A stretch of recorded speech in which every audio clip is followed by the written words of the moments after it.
ਉੱਥੇ ਨੇੜੇ ਇੱਕ ਕਲ ਪਾਣੀ ਨਦੀ ਵਹਿੰਦੀ ਸੀ। ਜਿਵੇਂ ਕਾਲੀ ਵੇਈ ਮਸ਼ਹੂਰ ਹੈ ਨਾ, ਇਸ ਤਰ੍ਹਾਂ ਉਸ ਨਦੀ ਦਾ ਪਾਣੀ ਕਾਲੇ ਰੰਗ ਦਾ ਸੀ ਤੇ ਇਸ ਕਰਕੇ ਉਹਨੂੰ ਕਲ ਪਾਣੀ ਨਦੀ ਕਹਿੰਦੇ ਸੀ। ਮਹਾਂਪੁਰਖਾਂ ਨੇ ਜਿੱਥੇ ਆਪਣੀ ਡਿਊਟੀ ਦੇਣੀ, ਉੱਥੇ ਅੰਮ੍ਰਿਤ ਵੇਲੇ ਜਾ ਕੇ ਉਸ ਕਾਲ ਪਾਣੀ ਨਦੀ ਦੇ ਕੰਢੇ ਦੇ ਉੱਤੇ ਚੌਂਕੜਾ ਲਾ ਕੇ ਕਈ ਘੰਟੇ ਉਹਨਾਂ ਨੇ ਸਮਾਧੀ ਲਾਉਣੀ, ਸਿਮਰਨ ਕਰਨਾ, ਬੰਦਗੀ ਕਰਨੀ। ਮੈਂ 10-15 ਸਾਲ 20 ਸਾਲ ਪਹਿਲਾਂ ਜਦੋਂ ਸਮਾਗਮਾਂ 'ਚ ਜਾਈਦੀ ਸੀ ਨਾ ਗੁਰਮੁਖੋ,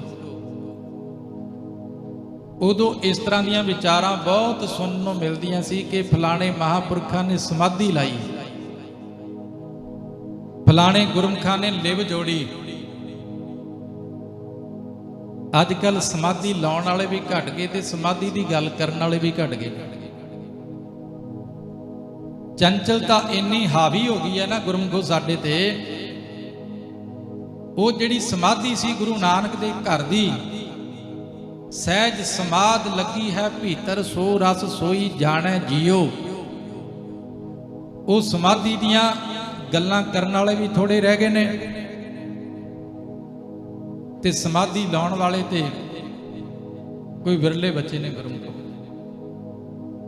ਮਹਾਂਪੁਰਖਾਂ ਨੇ ਜਦੋਂ ਕਈ ਘੰਟੇ ਚੌਂਕੜਾ ਲਾਣਾ, ਸਿਮਰਨ ਕਰਨਾ, ਪਲਟਨ ਦੇ ਗੁਰਦੁਆਰੇ ਵਿੱਚ ਜਾ ਕੇ ਸੇਵਾ ਕਰਨੀ,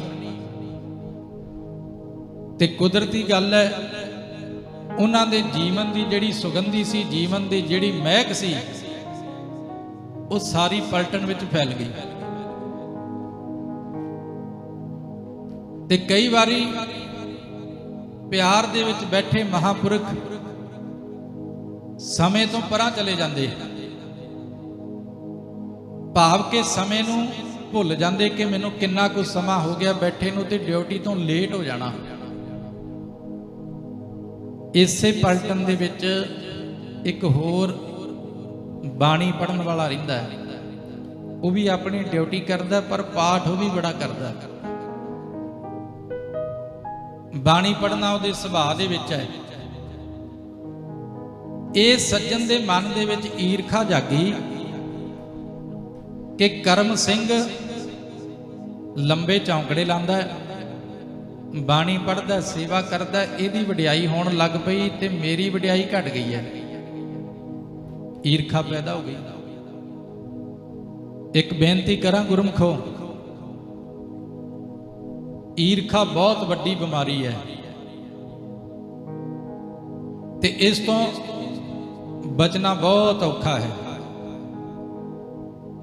ਪਰ ਮਹਾਰਾਜ ਸੱਚੇ ਪਾਤਸ਼ਾਹ ਜੀ ਨੇ ਬਾਣੀ ਵਿੱਚ ਇੱਕ ਬਚਨ ਕੀਤਾ, ਬੜਾ ਧਿਆਨ ਨਾਲ ਸੁਣਿਆ ਜੇ। ਉਹ ਸਤਿਗੁਰੂ ਜਿਹਦੇ ਘਰ ਵਿੱਚ ਸਦਾ ਵਾਸਤੇ ਸਾਰੀ ਹੀ ਮਨੁੱਖਤਾ ਦਾ ਭਲਾ ਮੰਗਿਆ ਜਾਂਦਾ ਹੈ, ਜਿਹੜਾ ਗੁਰੂ ਸਾਰੀ ਦੁਨੀਆ ਦਾ ਭਲਾ ਮੰਗਦਾ ਹੈ, ਭਲਾ ਲੋੜਦਾ ਹੈ, ਭਲਾ ਚਾਹੁੰਦਾ ਹੈ, ਪਰ ਉਹ ਆਪਣੀ ਬਾਣੀ ਵਿੱਚ ਇਹ ਗੱਲ ਕਹਿੰਦਾ ਹੈ ਕਿ ਜਿਹੜੇ ਬੰਦੇ ਦੇ ਅੰਦਰ ਈਰਖਾ ਹੈ ਉਹਦਾ ਕਦੇ ਵੀ ਭਲਾ ਨਹੀਂ ਹੋ ਸਕਦਾ। ਸਾਰੀ ਸੰਗਤ ਬੋਲੋ ਸਤਨਾਮ ਸ੍ਰੀ ਵਾਹਿਗੁਰੂ। ਜਿਸ ਦੇ ਅੰਦਰ ਤਾਤ ਪਰਾਈ ਹੋਵਈ, ਤਾਤ ਪਰਾਈ ਦੂਜੇ ਨੂੰ ਦੇਖ ਕੇ ਸੜਨਾ, ਦੂਜੇ ਨੂੰ ਦੇਖ ਕੇ ਈਰਖਾ ਕਰਨੀ, ਇਹਦੀ ਵਡਿਆਈ ਮੇਰੇ ਤੋਂ ਜ਼ਿਆਦਾ ਕਿਉਂ ਹੋ ਰਹੀ ਹੈ, ਇਹਦਾ ਰੁਤਬਾ ਮੇਰੇ ਤੋਂ ਵੱਡਾ ਕਿਉਂ ਹੈ, ਇਹਦੇ ਕੋਲ ਮੇਰੇ ਤੋਂ ਜ਼ਿਆਦਾ ਸੁੱਖ ਸਹੂਲਤਾਂ ਕਿਉਂ ਨੇ, ਇਹ ਸਾਰਾ ਕੁਝ ਈਰਖਾ ਦਾ ਹੀ ਰੂਪ ਹੈ। ਤੇ ਕਈ ਵਾਰੀ ਗੁਰਮੁਖੋ ਇਹ ਈਰਖਾ ਧਾਰਮਿਕ ਵੀ ਹੁੰਦੀ ਹੈ, ਧਾਰਮਿਕ ਈਰਖਾ, ਕਿ ਇਹ ਬੰਦਾ ਅਜੇ ਸਾਲ ਨਹੀਂ ਹੋਇਆ ਇਹਨੂੰ ਅੰਮ੍ਰਿਤ ਛਕੇ ਨੂੰ ਤੇ ਮੇਰੇ ਨਾਲੋਂ ਅੱਗੇ ਲੰਘ ਗਿਆ, ਇੰਨਾ ਸੋਹਣਾ ਕੀਰਤਨ ਕਰਨ ਲੱਗ ਗਿਆ, ਇੰਨੀ ਸੋਹਣੀ ਬਾਣੀ ਪੜਨ ਲੱਗ ਗਿਆ, ਕਥਾ ਕਰਨ ਲੱਗ ਗਿਆ, ਇਹਦਾ ਜਸ, ਇਹਦੀ ਵਡਿਆਈ ਸੰਸਾਰ ਦੇ ਲੋਕ ਕਰਦੇ ਨੇ। ਇਹ ਧਾਰਮਿਕ ਈਰਖਾ ਹੈ। ਤੇ ਮਹਾਰਾਜ ਸੱਚੇ ਪਾਤਸ਼ਾਹ ਜੀ ਨੇ ਫੈਸਲਾ ਦੇ ਦਿੱਤਾ, ਜਿਸ ਦੇ ਅੰਦਰ ਤਾਤ ਪਰਾਈ ਹੋਵਈ ਤਿਸ ਦਾ ਕਦੇ ਨਾ ਹੋਵੀ ਭਲਾ। ਉਸ ਬੰਦੇ ਦਾ ਕਦੇ ਵੀ ਭਲਾ ਨਹੀਂ ਹੋ ਸਕਦਾ ਜਿਹਦੇ ਅੰਦਰ ਈਰਖਾ ਹੈ, ਸਾੜਾ ਹੈ। ਇਹ ਬੰਦਾ ਜਿਹੜਾ ਸੀ ਨਾ, ਬਾਣੀ ਤੇ ਪੜ੍ਹਦਾ ਸੀ, ਬਾਣੀ ਤੇ ਬੜੀ ਦੁਨੀਆ ਪੜ੍ਹਦੀ ਹੈ, ਪਰ ਕਈ ਲੋਕ ਇਸ ਵਾਸਤੇ ਪੜ੍ਹਦੇ ਨੇ ਕਿ ਮੈਨੂੰ ਸਾਰੀ ਦੁਨੀਆ ਚੰਗਾ ਚੰਗਾ ਆਖੇ ਕਿ ਬਹੁਤ ਵੱਡਾ ਸਿੱਖ ਹੈ ਜੀ, ਬਾਣੀ ਪੜ੍ਹੀ ਜਾਂਦਾ 24 ਘੰਟੇ। ਜਦੋਂ ਇਹਨੇ ਦੇਖਿਆ ਕਿ ਮਹਾਂਪੁਰਖਾਂ ਦੀ ਵਡਿਆਈ ਹੋਣ ਲੱਗ ਪਈ, ਕਿਤੇ ਮੇਰੀ ਵਡਿਆਈ ਘਟ ਨਾ ਜਾਏ। ਤੇ ਮਹਾਂਪੁਰਖ ਕਦੇ ਕਦਾਏ ਜਦੋਂ ਸਮਾਧੀ ਵਿੱਚ ਬੈਠਦੇ ਤੇ ਉੱਥੇ ਲੇਟ ਹੋ ਜਾਣਾ। ਤੇ ਅੱਜ ਇਸ ਰਖਾਲੂ ਬੰਦੇ ਨੇ ਅੰਗਰੇਜ਼ ਆਫੀਸਰ ਦੇ ਕੋਲ ਸ਼ਿਕਾਇਤ ਕਰ ਦਿੱਤੀ ਕਿ ਕਰਮ ਸਿੰਘ ਜਿਹੜਾ ਨਾ, ਉਹ ਡਿਊਟੀ ਸਹੀ ਨਹੀਂ ਦਿੰਦਾ, ਕਈ ਵਾਰੀ ਡਿਊਟੀ ਤੇ ਆਉਂਦਾ ਹੀ ਨਹੀਂ ਤੇ ਕਈ ਵਾਰੀ ਲੇਟ ਆਉਂਦਾ ਹੈ। ਅੱਜ ਇਹਨੇ ਤਾੜ ਰੱਖੀ, ਉਡੀਕ ਵਿੱਚ ਬੈਠਾ ਰਿਹਾ। 7 ਵਜੇ ਸਵੇਰੇ ਮਹਾਂਪੁਰਖਾਂ ਦੀ ਡਿਊਟੀ ਸ਼ੁਰੂ ਹੁੰਦੀ ਸੀ ਤੇ ਮਹਾਂਪੁਰਖ ਜਦੋਂ ਅੰਮ੍ਰਿਤ ਵੇਲੇ ਜਾ ਕੇ ਨਾ ਚੌਂਕੜਾ ਲਾ ਕੇ ਨਦੀ ਦੇ ਕੰਢੇ ਉਸ ਅਕਾਲ ਪੁਰਖ ਵਾਹਿਗੁਰੂ ਦੇ ਚਰਨਾਂ ਦੇ ਨਾਲ ਧਿਆਨ ਜੋੜ ਕੇ ਬੈਠੇ। ਬੈਠਣਾ ਕੀ ਸੀ, ਗੁਰਮੁਖੋ, ਤੇ ਉਹਦੇ ਵਿੱਚ ਹੀ ਉਤਰ ਗਏ। ਬੈਠਣਾ ਵੀ ਥੋੜੀ ਜੀ ਦੂਰੀ ਹੁੰਦੀ ਹੈ, ਜਿਵੇਂ ਨਦੀ ਦੇ ਕੰਢੇ ਤੇ ਜਾ ਕੇ ਬੈਠਣਾ ਤੇ ਇੱਕ ਹੁੰਦਾ ਨਦੀ ਦੇ ਵਿੱਚ ਉਤਰ ਹੀ ਜਾਣਾ, ਡੁੱਬ ਹੀ ਜਾਣਾ, ਆਪਣੇ ਆਪ ਨੂੰ ਲੁਕਾ ਹੀ ਲੈਣਾ, ਆਪਣੇ ਆਪ ਨੂੰ ਗਵਾ ਹੀ ਦੇਣਾ। ਮਹਾਂਪੁਰਖ ਬੈਠੇ ਨਹੀਂ ਸੀ, ਉਹ ਤੇ ਉਸ ਦਰਿਆ ਦੇ ਵਿੱਚ ਉਤਰ ਗਏ, ਉਹਦੇ ਵਿੱਚ ਲੀਨ ਹੋ ਗਏ, ਜਿਹਦੇ ਵਿੱਚ ਲੀਨ ਹੋਣ ਤੋਂ ਬਾਅਦ ਇਸ ਤਰ੍ਹਾਂ ਦਾ ਆਨੰਦ ਆਉਂਦਾ ਹੈ, ਇਸ ਤਰ੍ਹਾਂ ਦਾ ਰਸ ਆਉਂਦਾ ਕਿ ਮੁੜ ਕੇ ਬਾਹਰ ਨਿਕਲਣ ਨੂੰ ਜੀ ਨਹੀਂ ਕਰਦਾ, ਮਨ ਨਹੀਂ ਕਰਦਾ ਬਾਹਰ ਨਿਕਲਣ ਨੂੰ। ਤੂੰ ਦਰਿਆਓ ਦਾਨਾ ਬੀਨਾ, ਮੈਂ ਮਛਲੀ ਕੈਸੇ ਅੰਤ ਲਹਾ। ਕਦੇ ਗੁਰੂ ਘਰ ਜਾਣ ਤੋਂ ਪਹਿਲਾਂ ਇਹ ਅਰਦਾਸ ਕਰਕੇ ਆਈਏ, ਸੱਚੇ ਪਾਤਸ਼ਾਹ ਤੂੰ ਦਰਿਆ ਹੈ ਤੇ ਮੈਂ ਮੱਛੀ ਬਣ ਕੇ ਤੇਰੇ ਵਿੱਚ ਨਹਾਉਣ ਜਾਣਾ ਹੈ। ਅੱਜ ਗੁਰ ਨਾਮ ਨਿਧ ਦਰਿਆਓ, ਜਨਮ ਹਮ ਕਾਲਖ ਧੋਵੈ। ਤੇ ਮਾਲਕਾ ਮੈਂ ਇੰਨੀਆਂ ਟੁੱਬੀਆਂ ਲਾਉਣੀਆਂ, ਅੱਜ ਤੇਰੇ ਵਿੱਚ ਇੰਨਾ ਇਸ਼ਨਾਨ ਕਰਨਾ ਕਿ ਮੇਰੀ ਜਨਮਾਂ ਜਨਮਾਂ ਦੀ ਮੈਲ ਧੋ ਦੇਈਂ, ਮੇਰਾ ਮੁਖ ਉਜਲਾ ਕਰ ਦੇਈਂ, ਤੇ ਮੈਂ ਕਦੇ ਚਾਹ ਕੇ ਵੀ ਤੇਰੇ ਤੋਂ ਬਾਹਰ ਨਾ ਨਿਕਲਾਂ। ਤੂੰ ਦਰਿਆਓ ਦਾਨਾ ਬੀਨਾ, ਮੈਂ ਮਛਲੀ ਕੈਸੇ ਅੰਤ ਲਾਹਾ। ਜੈ ਜੈ ਦੇਖਾਂ ਤੈ ਤੈ ਤੂੰ ਹੈ, ਤੁਝ ਤੇ ਨਿਕਸੀ ਫੂਟ ਮਰਾ। ਤੇਰੇ ਤੋਂ ਬਾਹਰ ਨਿਕਲ ਕੇ ਮੈਂ ਮਰ ਜਾਵਾਂ, ਤੇਰੇ ਤੋਂ ਜੁਦਾ ਹੋ ਕੇ ਮੇਰੀ ਮੌਤ ਹੋ ਜਾਏ, ਮੇਰਾ ਇਸ ਤਰ੍ਹਾਂ ਦਾ ਪ੍ਰੇਮ ਪੈ ਜਾਏ ਤੇਰੇ ਚਰਨਾਂ ਦੇ ਨਾਲ। ਅੱਜ ਮਹਾਂਪੁਰਖ ਚੌਂਕੜਾ ਲਾ ਕੇ ਬੈਠੇ, ਉਸ ਅਕਾਲ ਪੁਰਖ ਵਾਹਿਗੁਰੂ ਦੇ ਪ੍ਰੇਮ ਦੇ ਸਾਗਰ ਵਿੱਚ ਉਹਨਾਂ ਦੀ ਸੁਰਤ ਉਤਰ ਗਈ, ਰਸ ਪੀਣਾ ਸ਼ੁਰੂ ਕਰ ਦਿੱਤਾ ਸੁਰਤ ਨੇ। ਇੱਕ ਬੇਨਤੀ ਕਰਾਂ ਗੁਰਮੁਖੋ, ਗੁਰੂ ਗੋਬਿੰਦ ਸਿੰਘ ਮਹਾਰਾਜ ਜੀ ਨੇ ਸਾਨੂੰ ਪਤਾ ਕੀ ਆਖਿਆ, ਤੁਹਾਡਾ ਜਿਹੜਾ ਗੁਰੂ ਹੈ ਉਹ ਸ਼ਬਦ ਹੈ। ਗੁਰੂ ਨਾਨਕ ਦੇਵ ਮਹਾਰਾਜ ਜੀ ਤੋਂ ਲੈ ਕੇ ਹੀ ਸਾਨੂੰ ਸਭਨਾਂ ਨੂੰ ਇਹ ਸਮਝਾਇਆ ਗਿਆ ਕਿ ਤੁਹਾਡਾ ਗੁਰੂ ਸਰੀਰ ਨਹੀਂ, ਤੁਹਾਡਾ ਗੁਰੂ ਸ਼ਬਦ ਹੈ। ਜੇ ਗੁਰੂ ਸ਼ਬਦ ਹੈ ਤੇ ਚੇਲਾ ਫਿਰ ਸਰੀਰ ਕਿਵੇਂ ਹੋ ਸਕਦਾ ਹੈ? ਜੇ ਗੁਰੂ ਸ਼ਬਦ ਹੈ ਤੇ ਉਹਦਾ ਚੇਲਾ ਸਾਡੀ ਸੁਰਤ ਬਣੇਗੀ। ਖਾਮੀ ਕਿੱਥੇ ਰਹਿ ਗਈ? ਆਪਾਂ ਸਰੀਰ ਨੂੰ ਤੇ ਗੁਰਦੁਆਰੇ ਲੈ ਕੇ ਆਈ ਜਾਂਦੇ ਆ, ਪਰ ਸੁਰਤ ਅਜੇ ਤੱਕ ਚੇਲਾ ਨਹੀਂ ਬਣੀ ਗੁਰੂ ਦੀ। ਸਰੀਰ ਆਉਂਦਾ ਗੇੜਾ ਲਾ ਕੇ ਤੁਰ ਜਾਂਦਾ।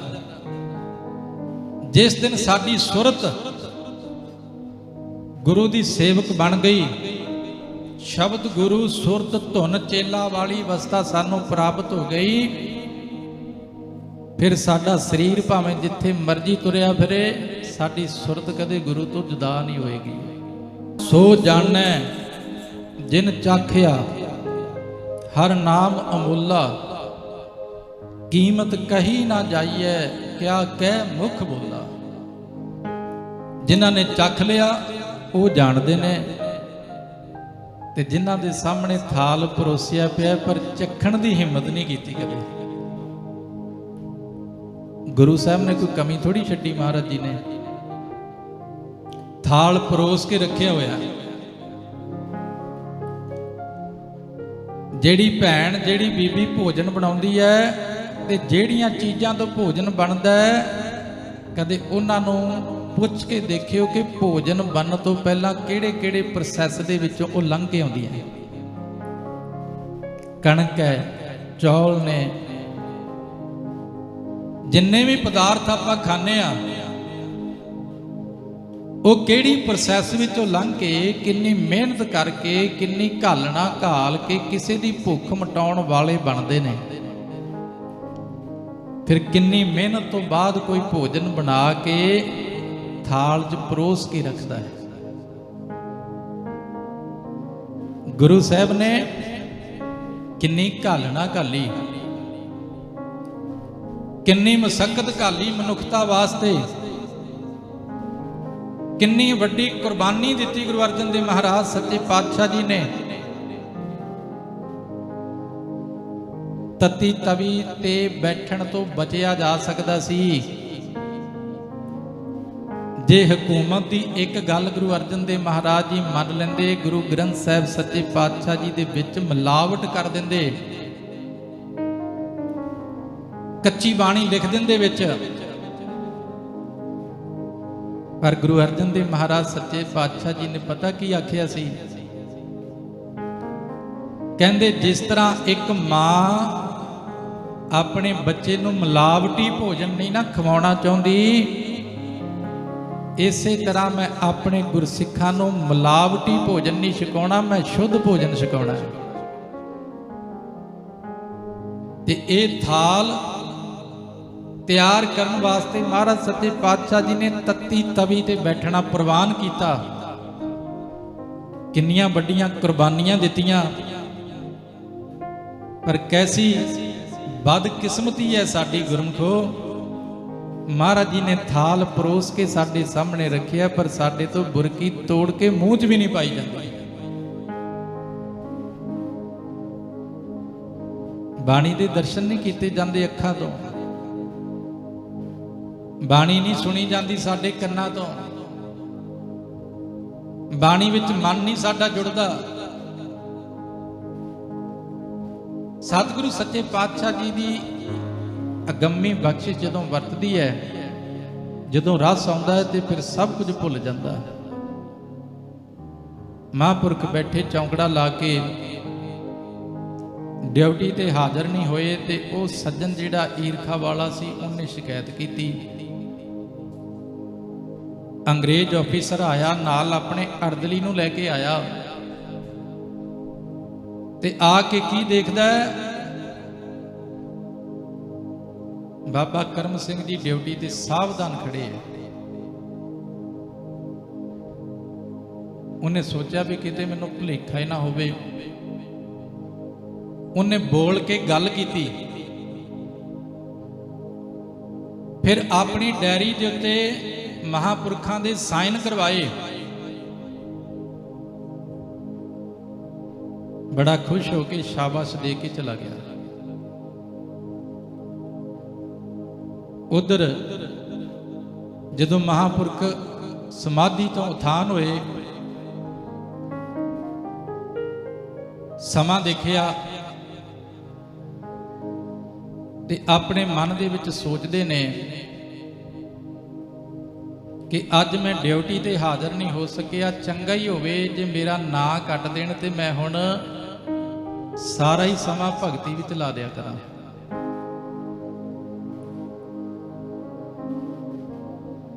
ਦਿਨ ਚੜਿਆ,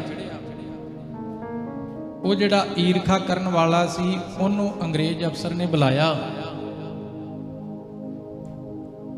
ਉਹਨੂੰ ਡਾਂਟਿਆ ਤੇ ਕਹਿਣ ਲੱਗਾ ਤੂੰ ਈਰਖਾ ਵਸ ਹੋ ਕੇ ਝੂਠ ਬੋਲਿਆ ਸੀ, ਕਰਮ ਸਿੰਘ ਆਪਣੀ ਡਿਊਟੀ ਤੇ ਨਹੀਂ ਸੀ। ਉਹ ਕਹਿਣ ਲੱਗਾ ਹਾਂ ਜੀ ਇਹ ਗੱਲ ਬਿਲਕੁਲ 16 ਨੇ ਸੱਚ ਹੈ। ਇਹਦੀ ਡਿਊਟੀ ਦੇ ਸਮੇਂ ਤੇ ਮੈਂ ਜਾ ਕੇ ਕੱਲ ਪਾਣੀ ਨਦੀ ਦੇ ਕੰਢੇ ਤੇ ਦੇਖਿਆ, ਇਹ ਉੱਥੇ ਚੌਂਕੜਾ ਮਾਰੀ ਬੈਠਾ ਸੀ। ਤੇ ਅੰਗਰੇਜ਼ ਅਫਸਰ ਨੂੰ ਉਸ ਵੇਲੇ ਤੇ ਪਤਾ ਨਹੀਂ ਲੱਗਿਆ। ਉਹ ਕਹਿਣ ਲੱਗਾ ਸਜਣਾ ਤੇਰੇ ਅੰਦਰ ਇੰਨੀ ਈਰਖਾ ਭਰ ਗਈ, ਤੂੰ ਅਜੇ ਵੀ ਝੂਠ ਬੋਲਣੋਂ ਟਲਦਾ ਨਹੀਂ। ਮੈਂ ਸਿਰਫ ਇਹਨੂੰ ਦੇਖਿਆ ਹੀ ਨਹੀਂ, ਇਹਦੇ ਸਾਈਨ ਵੀ ਕਰਾਏ ਨੇ। ਆ ਦੇਖ ਇੰਨੇ ਵੱਜ ਕੇ ਇੰਨੇ ਮਿੰਟ ਤੇ ਕਰਮ ਸਿੰਘ ਦੇ ਸਾਈਨ ਮੇਰੇ ਕੋਲ ਮੌਜੂਦ ਨੇ। ਮਹਾਂਪੁਰਖ ਆਏ, ਉਹਨਾਂ ਨੇ ਆਪਣਾ ਫਰਜ਼ ਸਮਝ ਕੇ ਆਪਣੇ ਨੇਤਰ ਨੀਵੇਂ ਕੀਤੇ, ਹੱਥ ਜੋੜ ਕੇ ਅਫਸਰ ਦੇ ਸਾਹਮਣੇ ਖੜੇ ਹੋ ਕੇ ਕਹਿਣ ਲੱਗੇ ਸਾਹਿਬ ਅੱਜ ਮੇਰੀ ਗੁਸਤਾਖੀ ਮਾਫ ਕਰ ਦਿਓ, ਮੈਂ ਡਿਊਟੀ ਤੇ ਹਾਜ਼ਰ ਨਹੀਂ ਹੋ ਸਕਿਆ। ਅੰਗਰੇਜ਼ ਅਫਸਰ ਕਹਿਣ ਲੱਗਾ ਕਰਮ ਸਿੰਘ ਤੂੰ ਮਜ਼ਾਕ ਤੇ ਨਹੀਂ ਕਰ ਰਿਹਾ, ਮੈਂ ਆਪ ਜਾ ਕੇ ਤੇਰੀ ਹਾਜ਼ਰੀ ਲਾਈ, ਤੈਨੂੰ ਦੇਖਿਆ, ਤੇਰੇ ਸਾਈਨ ਕਰਾਏ ਨੇ।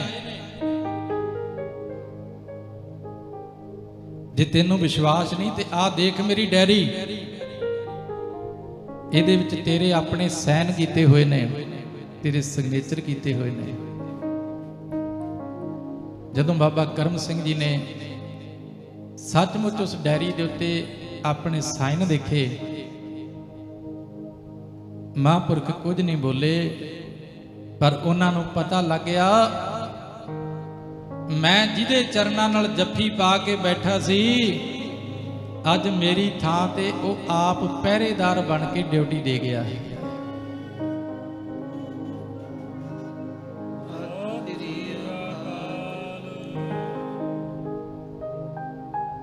हर के सेवक जो हर भाए तिन की कथा नरारी रे, आव है ना जाहे ना कबहू मरते, पार ब्रह्म संगारी रे। कीरतपुर से बैठे सी ना गुरु हर रह साहिब महाराज सच्चे पातशाह जी, पहला पैर लंघ गया, दूजा लंघ गया, तीजा पैर लंघ गया, गुरु हर रह साहिब महाराज सच्चे पातशाह जी ने चौंकड़ा ही नहीं खोलिया, जल पानी भी नहीं छकिया। ते जदों महाराज जी ने चौंकड़ा खोलिया सी ना, संगत ने पूछया सच्चे पातशाह जी सारा दिन उठे ही नहीं। धन गुरु हर रह साहिब महाराज सच्चे पातशाह जी ने जवाब दिता सी की करिए, जे भाई गौंदा सानू उठण दिंदा ते तां उठदे, उन्हें उठण ही नहीं दिता। काबल दी धरती ते साडे चरनां नूं इस तरह दी जफ्फी पा के बैठा, सानू उठण नहीं दिता, सारा दिन भाई गाउंदे ने। ते गुरमुखो जे भाई गौंदे दी साखी ते विश्वास करदे हो, ते संत बाबा करम सिंह होना दी साखी ते भी विश्वास करना बनदा है। जे इस साखी ते विश्वास करदे हो कि पार ब्रह्म परमेश्वर भगत सैन दी थां ते जाके राजे दी मालिश करके आउंदे ने, भाई गुरदास जी ने अपनियां वारां दे विच इस गल दी गवाही दित्ती है।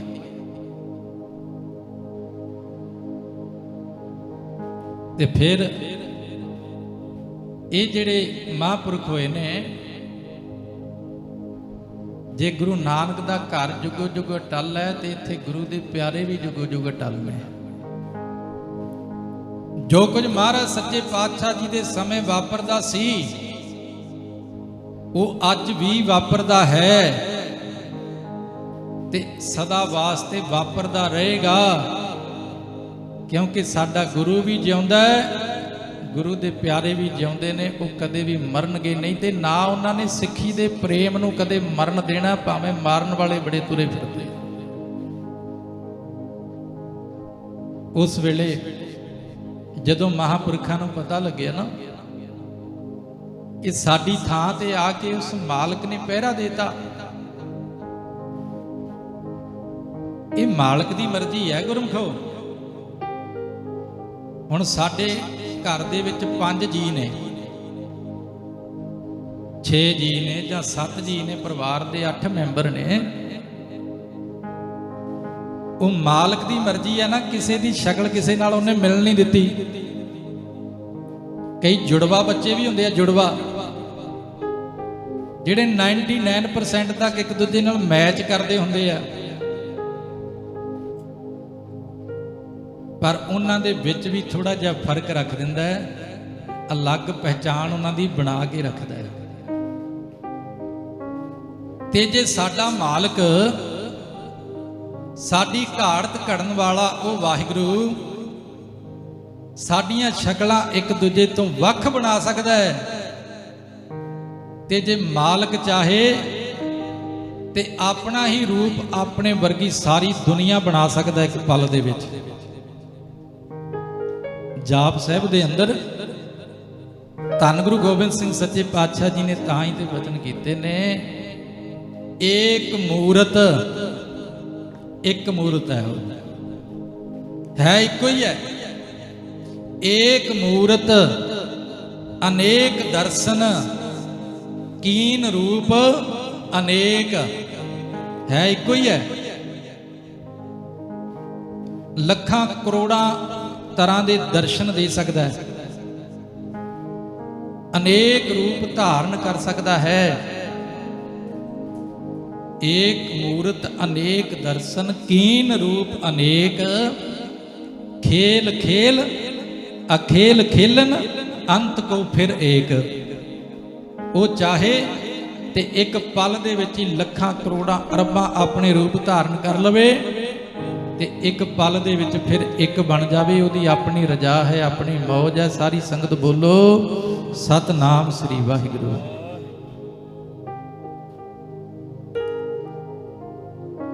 अनक रूप खिन माहे कुदरत धारदा, इस करके आपां नूं शंकियां दी दुनिया चों बाहर जाके शरधा नाल जुड़ना चाहिए। ते गुरमुखो शरधा पैदा करनी पैंदी है, शरधा मुल थोड़ी विकदी कितों। पर एक चेता रखियो, टुटन लग्या एक पल लगेगा शरधा। कोई बंदा महाराज की हजूरी विच बैठ के तुहानूं इदां दी गल सुनाएगा, तुहाडी कई सालां दी कीती हुई घालना दे विचों पैदा हुई शरधा नूं एक पल दे विच तोड़ के ते रख सकदा है। पर शरधा पैदा करन वास्ते मुड़ के पता नहीं किन्ने कोई जन्म लग जाण। इस करके महाराज के चरणों के विच आके शरधा मंगनी। सच्चे पातशाह साडा भरोसा बना के रखी, साडा विश्वास बना के रखी। महापुरखों को पता लग गया, नेत्रां च प्रेम का जल आ गया। हाथ जोड़ के बड़े प्यार नाल कहन लगे अंग्रेज अफसर नूं, साहब जी मैं हुण होर नौकरी नहीं करनी, मैं होर नौकरी नहीं करनी चाहता। अंग्रेज अफसर बड़ा खुश सी आप जी ते, कहन लगा करम सिंह जी तुहाडी पदवी वधा दिंने आ, तुहाडा रैंक उच्चा कर दिंने आ।